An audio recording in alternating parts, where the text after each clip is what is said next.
I think too often you hear best Oh facilities yeah. in the country, or this Yeah. is the best in the country, or we have this and that. I think this is one of the few times where it legitimately is true. And it may not be there's a time frame on this. Of course. It may not be this way for very long as somebody renovates or updates or builds this and they'll try to Sure. outdo. This is what happens in the facilities world. Although maybe this one's got a longer time frame than most because everybody has got a $20 million bill to pay and they may say, and we're not going to spend some of our money on facilities like we used to. Right. We're going to, Makes we need to sense. spend it on players or the rev share.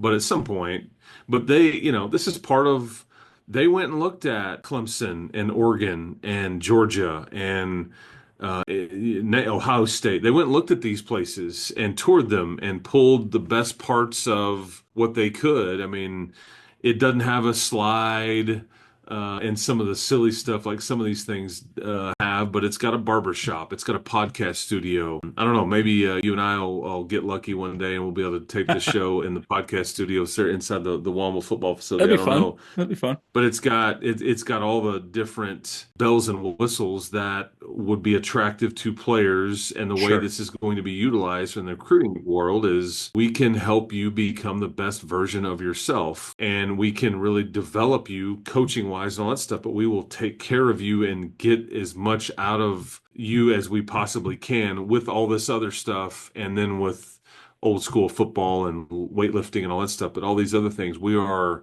very interested in, I mean, sleep cycles and Oh man. the water Yeah. therapy and It's all amazing. these things. Yeah, the cryo, yeah, they've got everything you can imagine in there. And it was not cheap, right? I mean, this is, I would love to sit through the training on how to work everything in that whole building, like from a technology standpoint, because there's a lot going on there.